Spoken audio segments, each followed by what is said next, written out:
Welcome back to the 404 Heelz podcast, where our takes hit harder than a lariat. What up, y'all? I'd like to welcome y'all to the AEW top storylines of the week.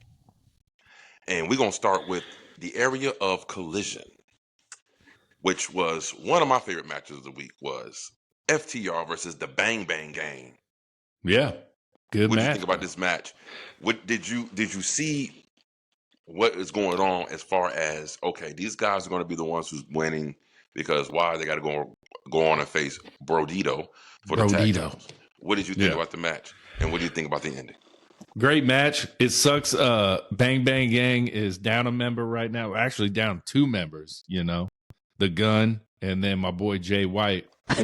We need Jay White back in AEW too, for sure, bro. We do, bro. It's crazy, but overall good match. We all knew FTR was winning this one.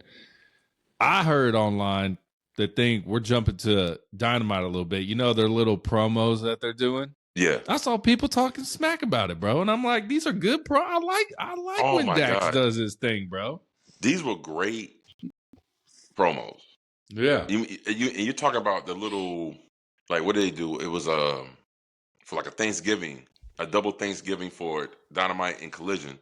They had all the superstars, like wrestlers, come to the house and stuff. Like, I think this was great. Then they had one with the office building, where Powerhouse Hobbs just smashed the fucking laptop and got a whole nother one.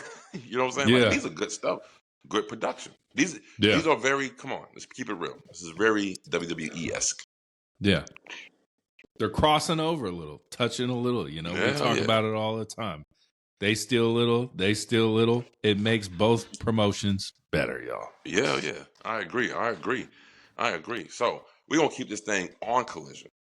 And we're going to talk about probably, up to this point, the match of the week. And we're talking about... Up to that point. Okay. Up to that point. Okay. We're talking about Kyle Fletcher versus Ace Austin for the TNT Championship. Yeah. That's all I can do, bro. Let's do that. That was fantastic, man. I'm gonna be honest with you. I wasn't very up on par with Ace Austin. I didn't know what he was capable of, but man, oh man, he showed me some things in that ring. But Kyle Fletcher, man, I mean, there were so many transitions and sequences where it was so smooth. That's what made it so good. Each one of these transitions was smooth. You almost would have thought that they would have wrestled each other a long time ago, or they did before. I don't know. Y'all tell us in the comments if they did, but I have no idea. But everything was so smooth. A hard-hitting, physical match for the TNT Championship, man. What are your thoughts about that, my man? That was when I went to that TNA show in Atlanta at Center Stage. There was one person that stood out to me, and it was Ace Austin, bro. Wow. I was like, who is this guy right here? Like, this guy's good as hell, you know what I'm saying? And just like, Kyle Fletcher's one of those people, like a Chad Gable, because I'm going to compare WWE to AEW all I want, IWC. Right. He doesn't have a bad match, bro. He does not have a bad match. Mox doesn't have a bad match. Kyle Fletcher damn sure ain't having a bad match. I mean, there's a lot more people in AEW I can say that don't have bad matches than I can say in WWE. Let's be real. Yeah. Will Ospreay, Swerve Strickland, Jon Moxley, Ace Austin now, bro. Young Buck, bro, they're on another level. But like, you know what I'm saying? They're just like Kyle Fletcher is getting to be on another level. And when we first started this podcast, not a fan of Kyle Fletcher. He wasn't, man. He wasn't. A year and a half later, huge fan of Kyle Fletcher, bro. Might be one of my favorites in AEW. Top 5 for sure, bro. And I think you're coming from the area of presentation has improved. He shaved that head, bro. Once he shaved the head. Yeah. Solid, bro. He was sold. Solid. I mean, it gave him a new breath of life, to be honest with you. Once he shaved his head and, he gained some weight, and he joined Don Callis' family and really had that ultimate heel turn. I mean, he's one of the top heels in AEW. I would dare say behind MJF, Don Callis himself. Kyle Fletcher's right there. And one thing about Kyle Fletcher I do like too, he doesn't cheat to win. He doesn't cheat to win. He'll does it on his own. He'll whip you. He'll just whip you in the middle of the ring. 1, 2, 3, you're done. You know what I'm saying? He doesn't need any chicaneries, any foolery, none of that stuff. And he just gets you all the time. So, hey, AEW is living up to the moniker of all elite wrestling because their roster is full of elite performers and talent. I can't say enough about Kyle Fletcher, and Ace Austin really came out the woodwork. He really grabbed my attention, bro. You know what I'm saying? He went for his finish move, the one that we like a lot. Yeah. And he wasn't able to get it because Fletcher ducked that thing. You know what I'm saying? Yeah. But man, this was a great match, and to me, it was match of the week. Until we get into Dynamite of Blood and Guts, live from Greensboro, North Carolina. Coliseum, man. I can Standing only ovation, bro. It standing didn't miss. ovation. It didn't miss, bro. They did. It was the show was so good from the time it started to the time it ended. It went by like that. I was like, this is it. Mm-hmm. That's how you know the show was that good. We so locked into it. And to me, this was the match of the week. This was the women's Blood and Guts match. All right. We're gonna kick off with Willow versus Sky Blue. They kicked it off. Oh my God, Sky Blue. Sky Blue was the MVP of the match, bro. She was. Bro. I think this was a coming out party for Sky Blue because we had two coming out parties in the same match, but I think Sky Blue definitely had a coming out party. She is really solidifying herself as one of the top talents in the locker room of the AEW's women's roster. She got a nasty gash. I mean, what was that phrase that JR used to say back in the day? Crimson Mask. Crimson Mask. That's what she had. She had a crimson mask the whole match, bro. It never stopped bleeding, bro. The whole match. Look, I can't praise her enough. She really went out there and did her thing. Okay. So of course, the Heelz had the upper advantage because they won the matches. Julia Hart. Now you got both Sister of the Sins coming in, whipping on Willow Nightingale. 2-on-1. Julia Hart doing her things. And one thing I like about this match is like AEW really, really pays attention to detail as far as we want the wrestlers come out. This Blood and Guts, you're going to come out looking like this. Like, I like how every woman have their own style going into this match. It wasn't like you know what I'm saying? It wasn't like everybody was in their ring gear and this is a regular match. Like people was taped up, had T-shirts. I mean, you know, a lot of great ring gear from these people. Now, I will say this. It was on and popping. And then Harley Cameron comes to the ring. Here she comes, white T-shirts, you know, and taped up wrists all the way to the forearm. You know, these girls was in there ready to bring the pain, man. My favorite outfit in the match was Tekla's. I like hers a lot. She came out there. Tekla is really, really, really growing on me. Like she's already in my top 5, but she's moving up the ranks, bro. I really like what she brings to the ring. I like her persona. So tell me, what do you feel about when Harley Cameron came in, Tekla comes in, up to that point of that match? Any spots you want to recall that was crazy? Well, let's talk about what you said, that every woman came in different ring attire, except for one. Who was the one that was dressed the same? Oh, Megan Bayne.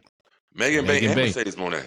Yeah, Mercedes switches it up like all the time, though. She wears different stuff all the time, so you never know what you're getting from Mercedes. Right. But Megan Bayne wore her same ring gear, and I was like, that's really cool because it shows that she is stronger and bigger. I don't have to change how I look to beat y'all bitches' asses. You know what I'm saying? Yeah. But man, that War Games, bro, I'm gonna be bored watching War Games, bro.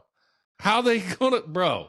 And like, okay, so why do we not get Blood and Guts last year? Or I think we started this podcast like the week after Blood and Guts. Yeah, we did. The last one or something like that, bro. Because I haven't seen this match. I've been watching AEW year and a half now. Huge fan now. But I'm like, damn, it's just War Games with the lid on the cage. That's all it is. Yeah. You know what I'm saying? Yeah. But I'm like, it was the most entertaining War Games match I've ever seen was the women's War Games match. We'll call it Blood and Guts. Blood and Guts match. Bro, it was when Tekla and Julia Hart, when they lock the cage and they go crawling out the little side Oh, that of was the dope. cage. Yes. And then the commentator's like, I don't think a guy can fit through there. And they're like, I don't think so either. So And it's they just fit like the through. little nuances, bro. The little nuances, bro. They slithered right through those cracks, man. And Yeah. and then I was like, what? Now I'm over here thinking like, what are they trying to do? Well, Yeah. it's to isolate the other members of this stuff and get in the cage and have the numbers game against them, which was smart strategic stuff, bro. Like Yeah.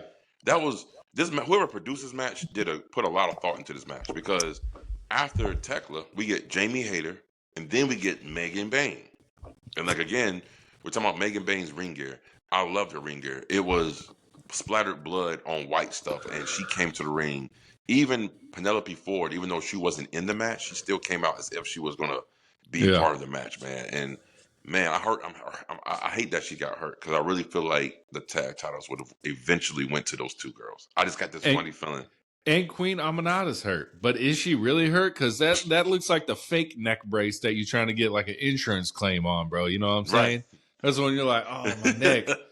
But she was there, and she got Penelope Ford to go to the back by kind of like walking and chasing her. But like, I guess she is really hurt, or Yeah. do you think they just made a creative decision to take her out of it?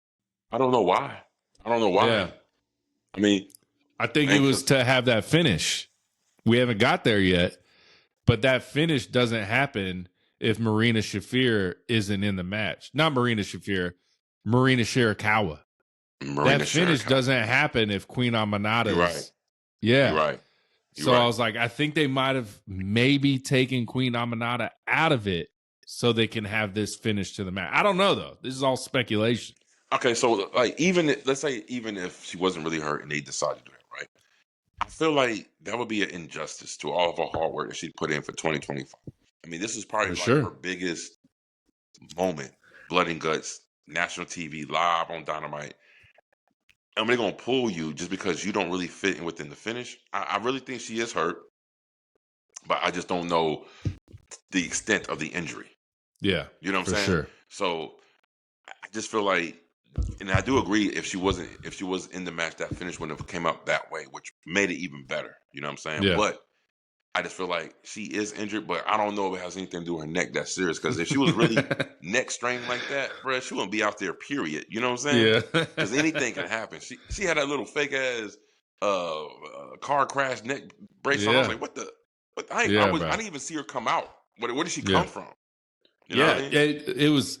There was some camera angle problems in both the men's and women matches. Like, they would be on this person and this person, and they're really not doing anything. And you hear some stuff in the background going on, and the commentators commented on it. I'm like, man, show that. Show it. What did we just miss? You know what I'm saying? Right. There was like 2 or 3 each match that I was like, the camera wasn't on the right people. And I mean, it's chaos in there. The women had 6v6. You know what I'm saying? Yes. Yeah. Men was 5-on-5. The women had 6-on-6. Yeah. So right after Megan Bain, we get Chris Statlander and Mercedes Moné. They come out and tear the house down and doing their things and stuff. And Mercedes Moné got all 999 of her titles spread out on the table outside. You know what I'm saying? It's Chris Statlander. I mean, the bumps they were taking on those steps, bro. Jesus Christ. Just man. throwing them down the steps. Throwing them down the steps. Mercedes Moné, Chris Statlander. Of course, they got a match coming up at Full Gear for the women's AEW's Women's Championship. So their storyline is progressing along. It's another 2 weeks. So I'm anxious to see how much further, what else they're going to do to enhance the storyline before they go into their crazy ass match. Do you think they're going to add a stipulation? Because one thing about AEW I've noticed, they'll call matches and then they'll just add a stipulation in. And we're going to talk about that later with Heyman and Samoa Joe. Let's spice it up a little bit. Throw a little stipulation in here. What stipulation would you throw into this match between Mercedes Moné and Chris Statlander? If Mercedes Moné loses, you have to relinquish all your belts and give them back to the promotion. Jesus Christ, that's crazy word, bro. Damn, all that hard work down. That would make the match more intriguing, bro. Tell me it doesn't. It makes it more intriguing. It would have. It really would. Let's talk about the next 2 entrants, and this was the second person that had to come in that party, and I was so impressed with her. We're talking about Mina Shirakawa, right? But we're talking about Marina Shafir, bro. Mm-hmm. I was So impressed with her. I like everything about her presentation, the way she comes in the ring, and she just doing those judo flips and throws like it ain't nobody's business in that ring, bro. One spot that caught my eye the most, bro. She all of a sudden took the barricade down. It was a bed full of nails. Bust up Chris Statlander. She falls back on that thing. Bow. Before she goes in the ring, she takes her boots off. Bro, that's what I was She going to takes say, her bro. boots off. That's what I was going to say, bro. I was like, I know she usually wrestles without shoes. And I saw her like started to wrestle with the shoes. I said, thank God she wearing shoes, man. Them feet, they got tacks, they got glass. And then she takes her damn shoes off. I said, what's she doing? Took the shoes off. Feet, Bro, both feet in my mind, up. I said, man, I'm glad she wearing shoes, bro. I'm glad she finally wearing shoes. And then she said, nah, I ain't wearing shoes. As soon as she said that, she took them things off, bro. Yeah. She wrapped up both feet, bro. Yeah. Both feet. She goes in the ring. She doing her thing. This was one spot. There was already glass after the mirror spot. You know, boom. She took her foot, stepped in the glass, rubbed it, and then kicked somebody with it. Why? I don't know. I think it was Harley Cameron, bro. I think it was Harley Cameron. And Harley Cameron took a lot of fucking bad spots this match, bro. She did. I think besides Sky Blue, I was like, damn, Harley's taking. She was getting whipped by them belt shoes, bro. It was crazy, bro. Yeah, it was crazy. She was taking a lot of bumps, and I mean, and the whippings that Tekla was handing out on those belts, like, it's like AEW. It's like they have a rule. It's like when you hit somebody with the belt, you got to lay it in. Yeah, I'm thinking about the John Moxley and Darby Allin match, how he was just whipping that boy, and then all of a sudden you see Tekla. I mean, she was It was no holdback. There was no holdback. She was unloading. I was like, Jesus. Yeah. Man. Last entry, the great Toni Storm. Yeah. She comes out with the face looking paint. like Joker. Looking like Joker. The Joker, man. Oh my God, man. Toni Storm was in that thing. She doing what Toni Storm does, man. And when all the women gets in the ring, the match finally starts. There were so many high spots in this match. I mean, we talked about already. I mean, Sky Blue. Yeah. Like you said before, none of them tables was breaking. None of them tables. The tables are on strike. Ain't no tables breaking tonight. We ain't doing none of that. They was on strike, bro. I don't know what is. I wouldn't be surprised if we hear an injury report and Sky Blue's on it, because she was supposed to take a dive through. I mean, a spot through the table. A power bomb. The power bomb. And then Jamie Hayter's like, well, let me drop an elbow on her. Bah, and it still didn't break. It bent after the power bomb. It didn't even bend, but after the elbow drop, it bent. I was like, oh my God, she has got to be hurt. You saw the referee with her in at least in the corner for like 5 minutes. Like he oh my man, that was crazy. They said it ain't Sky Blue, it's Sky Red. Sky Red, great skies for her. Shit. Man, that was. But overall, great match, man. I know we. What do you rate it? What do you rate it? That's what I was gonna say. We only rate pay-per-view PLE matches. This should be a pay-per-view. This should be an AEW pay-per-view. It should be. But I'm glad they gave it to me for free, because I be bitching about that $49.99, $39.99, whatever it is. Yeah, I get this match a 9. Give me a 9.7, bro. 9.7. I was thoroughly entertained, bro. Thoroughly entertained the whole time, bro. Yeah, it was really good. And did you think the team that won? Did you think that was going to win, or did you expect the baby faces win? I figured going into it that one heel team would win and one babyface team would win, either which way. You know what I'm saying? Men, women. Right. I knew they would split it up, but I mean, we haven't got to the men's yet. But I was like, are both heel teams winning, bro? This is insane, bro. Right. This is insane. But but I'm glad the heel win, because I like Megan Bain. Mm-hmm. I like Julia Hart. I like Tekla. I like Sky Blue. I love Mercedes Moné. Why not have them win? You know what I'm saying? You're right. Right. I mean, yeah. I think this is probably, we haven't seen the last of this feud. Maybe we have, but I don't know. But damn, my girl Willow Nightingale has been taking some L's lately, man. She has not won a match. I can't remember the last time she really won a match like in convincing fashion without, I mean, maybe she's losing the tag matches. You know what I'm saying? Yeah. But yeah, man. Great match. I give it a 9. Willow and Harley advanced in the women's tournament for the That's what I tag. was thinking They about. did win. Yeah. They did win. But But Harley got the pin. that's what I'm saying. pin. Harley got the pin. Willow didn't get the pin, man. So, that was a great match. Now on this side, 9.7 on that side, man. Clearly the best match of the week. And the women stole the show on Blood and Guts. Now let's get into the next match, which was Hangman Adam Page versus Powerhouse Hobbs in a Falls Count Anywhere match. Bro, I mean, great. I thought this match was gonna be like the like lull. What's that word? The lull dip off. in the dip off. Yeah. Nope. No, sir. No. This was definitely not a dip off. This was a very good match. And one thing I like about this match, they got to it. There was no build. It was like, we're going to go straight to it. We're going to start slugging it out like hockey players. We're going to get into the crowd. But, man, the spot of this match, man, they travel up to the second level, and he's teeter-tottering on. Hangman took his cowboy boot. Flick-oop, hit him with the cowboy boot. Hobbs falls onto a table, right? It's electrical table. boxes. We know all that is we know what it is. Yeah. It's effects. Yeah. But the thing that I was like, wait a minute. He hit the table so hard that one of the electrical boxes bounced up in the air and fell on. Luckily, it fell on his shoulder, but man, if that would have fell on his face, that would have been nasty. That would have ended bad, bro. Yeah. But yeah, and I think the craziest bump too was when Powerhouse was on the announce table about to like power bomb Hangman, and he just flipped him over, and Hangman went from the announce table to the padded concrete, bro. That was a crazy spot too, bro. Listen, on the announce table, I was like, he's about to dead eye him or some shit. Nah, he flips him, back body drops him onto the floor, and the way he landed straight on his tailbone. Like, he didn't even land on his back. He landed sitting down. That's the worst thing. I fell on my tailbone a couple times, bro. It is not the funniest feeling. You can break a tailbone, bro. Tailbones don't even exist, and you can break that shit, bro. That shit ain't wagging no more. You know what I'm saying? That thing hurt. That thing hurt, man. But yeah, this was a fairly good match, man.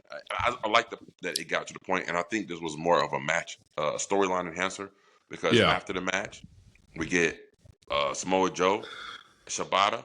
They come out putting the boots to Hangman, right? Yep. They call for the cage to come down. Yeah. Out comes Eddie Kingston and Hook. They coming out there doing their thing. And all of a sudden, they scout out the ring like roaches. The cage is down. And the only thing you hear is Hangman say, he said, if you wanted a cage match, all you had to do was ask, dumbass. Yeah. Samoa Joe got that. Samoa Joe sold it good. He's looking like, what are you saying? What are you talking about? He can't do that. He can't do that. So it's going to be a cage match to keep the ops out, which is a smart thing. Cage match, Samoa Joe, Hangman Adam Page for the AEW Championship in 2 weeks at Full Gear. It's going to be a great match, man. What are your thoughts? I mean, Adam Page is winning that match again. Yeah, obviously. Bro, I'm going to be honest. Eddie Kingston ain't it for me, bro. Really? He ain't it for me, bro. He ain't it, bro. He ain't it. What? Okay, what is it? What is it you like about Eddie, bro? It's just I don't know. I'll let you know when I see a few more matches, but I just don't know. I mean, maybe it's him with like Hook, and I'm just like, I don't get it, bro. And I just don't get it, bro. I don't get it. Well, is he out of shape? Is he out of shape? Was he more in shape back in the day before he got hurt? No, I think he was more out of shape, and when he went through rehab, he lost a lot of weight. That gut he has was much bigger than that, but he lost a lot of weight. You know what I'm saying? And I feel like, I think the thing with Eddie Kingston is not about his in-ring prowess. It's about his persona. You give me a mic. Give me and you tell me who you think is the best top 5 people in the AEW. Eddie Kingston will be top 3 to me on the mic. Real shit, bro. I need to see more, bro. I need to see more. He's believable.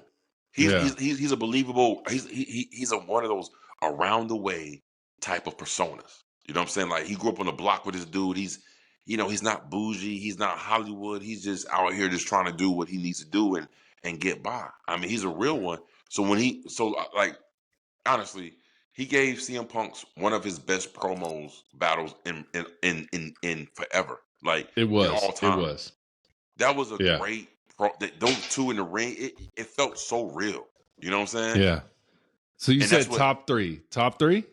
top three, bro. MJF. Is he better than MJF number MJF? one. Okay. Mm-hmm. Swerve. Is he better than Swerve? Yeah, he is.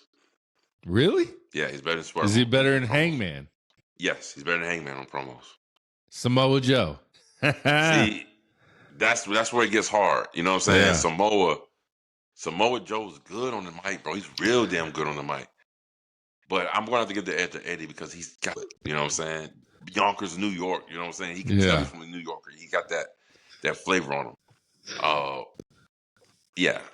It's to me. Kyle Fletcher. Kyle Fletcher. Is he to better me, than it's Kyle MJF. Fletcher? No, yeah, he has better mic skills than Kyle Fletcher. Recent Kyle Fletcher, though. Yes, recent Kyle Fletcher, bro. Okay. Like I said, to me, it's MJF then Eddie Kingston on the mic. Don Callis. Yeah, better than Don Callis. Dang, bro. You giving high praise to your boy Eddie Kingston, bro. Yeah, bro. I mean, look, he about it, man. He about it.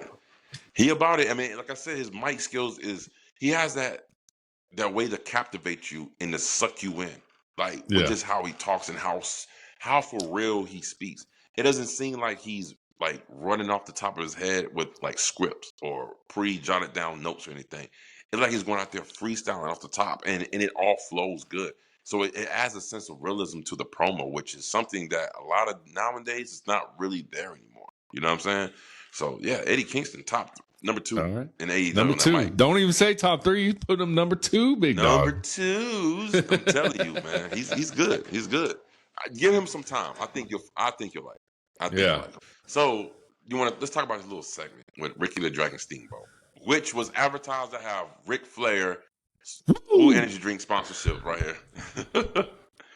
He didn't come. Aaron McKee informed me that he had some sort of injury. I don't know. Go ahead, take the reins on this one. It was like apparently he kicked off the show before they started going live. Came out, gave a little something. We don't really know if he was supposed to be with Ricky Steamboat, but the whole time I'm watching this segment, I'm like, Ric Flair's music's about to hit, bro. Right. He's about to come out there dancing and jiving, whatever. But apparently, I think it was a shoulder injury. He was in so much pain, fell down, something like that. Just came out before the taping, gave a little shout out to the crowd, and then dipped. That was it. That was it. Jesus. Yeah. I was like, okay, AEW, can you like release that footage, please? So we can see it? I would like that. I think they might. I think they might. I don't know why he wasn't able to do this on the show. I think there was some kind of, maybe, who knows, might have been some behind the scenes money issues or whatnot. But I will say this. Shout out to the fans in the crowd who drew up that beautiful poster. Greensboro, Mount Rushmore, which was Ric Flair, Ricky the Dragon Steamboat, Dusty Rhodes, and Sting. That is, to me, I like that. Like, that's a city Mount Rushmore of wrestlers. You know what I'm saying? Like, I like that. You know what I'm saying? I like that a lot. So, shout out to that, man. But yeah, I think this segment was good. And it's another segment to get extra heat on FTR. About the power drive, Ricky the Dragon Steamboat. Hey, man. Look. Legend killers, baby. Legend killers. The legend killers. Look, one thing I can say about Ricky, bro, Ricky Dragon Steamboat, he might be 72, whatever he said he was. Yeah. Well, he was laying them. He was laying them shits in there. I was like, oh, okay, look at Ricky go, bro. Ricky was getting it, man. Ricky was getting it, bro. I like that. I like that stuff, man. It was good FTR. Get more heat on him. Again, I'm going to keep banging the drum. Keep saying it. There is not a better heel tag team in the game than FTR. They are. Give me a heel tag team better than FTR. Can anybody give me one? Just one. I mean, the Young Bucks are turning face. No, we can't even put them in that segment, bro. Did you see the segment, bro? I saw the segment. We're gonna talk about that. Hold up. Yeah, okay. But yeah, I mean, yeah. I mean, the only I wouldn't say close second, but like now that they're bro, I don't even know, bro. I mean, yeah, I don't know, bro. I don't know. I would say like in the game, heel tag team. No, bro. Really, there's none, bro. There's none. Yeah. There's none. I would say like the most relevant one right now is Asuka and Kyrie because they're doing very heelish things. Yeah, but they're Then you not like. got they're not FTR level at Yeah. all. Yeah. Nia and Lash Legend, we'll see where they go, but not FTR level. Wyatt Six, are they heels? Are they baby faces? We don't know, bro. Yeah. We don't know at all. We don't know at all, bro. I don't know what they are. They're the I don't know ultimate what tweeners. Yeah. Trying to think of Megan Bain and Marina Shafir. That's going to be a good heel tag, but they just started. But that's going to be that's going to be great. I think that's going to be great. Hey, look, I got a theory on that. I kind of actually see somebody turn on somebody down the line. Nah. Like Marina Shafir turning on Megan Bain. Bain. Babyface Megan Bain. Can you imagine that? Maybe, bro. Maybe. I don't know. Bro, it's yeah, but heel tag team, it's them, bro. It's them. Yeah. Because my young bucks are turning, bro. I want them to stay heel. I want them to stay heel. Go ahead and get in that. Let's get into the young bucks segment that makes you like, here comes the elite again. Here comes the babyface turn because Don Callis family beats the brakes off of Jurassic Express, bro. Beats the brakes off of them. And you see Don Callis and my boy, the Young Bucks, coming out. Matt and Nick Jackson of the trailer talking to Don Callis. And you could see it in their eyes, bro. They look conflicted. They look conflicted. Uh-huh. And I'm like, bro. I'm like, I don't care what they are, babyface, heel. I don't care. I'm a fan all day, every day. You know what I'm saying? Right. I don't care what happens. But the elite's happening, bro. 4-4 Heelz podcast. We might be right. The elite is coming back because right around the same time, Okada is like, time's ticking, right? And then what do they say? Who's coming back? Kenny Omega. Yeah. Kenny Omega returns back to Dynamite next week. And this is the same week, coincidentally, that the Young Bucks need to make a decision if they're going to be with Don Callis' family. I am excited for this because when the Young Bucks go back to being faces, and when it's the elite, when it's Kenny Omega, oh man, I'm telling you, this is going to be blockbuster. This is blockbuster. And what's going to happen is I can see it right now already. I can see the elite having problems with the Don Callis family. That's going to be the new storyline. The Young Bucks, Kenny Omega having problems with the Don Callis. Yeah. And guess who fucking joins them in the fight? Hangman? No? Who? Takeshita. Takeshita would join them in the fight against the Don Callis family. Now, I don't mind that at all. Now, here's the bad part. They're going to need some more help because Don Callis family got 89 people in that thing. Bro, so they got more than 89. They got 100 people in that motherfucker, bro. Yeah, man. So, yeah. Andrade was in it. He ain't in it no more. Oh, no. Andrade. Not Andrade, bro. He's in some court trouble. He in some court trouble. You know what I'm saying? Yeah. Bro, speaking of which, let's talk about it a little bit. I thought it was 90 days. No, it's a year. It is officially a year. Year. How do you mess that up? Andrade was lying, bro. Andrade walked out of another show, bro. He was scheduled for something because he's not allowed to compete in the USA. Yeah. So he was down in Mexico and he walked out of that shit before it started, bro. Andrade he might be losing it, bro. We don't know. That's a bad investment, Tony Khan, if that is the case. Well, he ain't got to pay him, money right? Elsewhere. I don't think you got to pay him if he's not. You're not supposed to be paying him anyway. I don't know what the legal. I think that contract is not void. Yeah, you're like, nah, bro, I ain't paying you no more. Like, I'm not paying you. You can't even be on my show. I'm paying you. You know what I'm saying? Yeah. So I think the contract is non void. Andrade, man, get your shit together, man. Get it together, man. Let's get it together, man, for real. All right, let's get on to this main event of the week of AEW, Blood and Guts, the men's match. Okay, look, I know we said the women's match was the match of the week because it was that damn good, but that's not throwing shit at the men's match. It just wasn't good as the women's. And the men's match was very damn good. It was good. Everything I thought it was good. You know what I'm saying? Darby Allin kicks it off, followed by Yuta. They doing some things, and it's going crazy. Orange Cassidy comes in there. They got the upper hand. Yeah. Your boy, your favorite wrestler of all time, Daniel Garcia, comes out there with that damn Cooper Trooper music.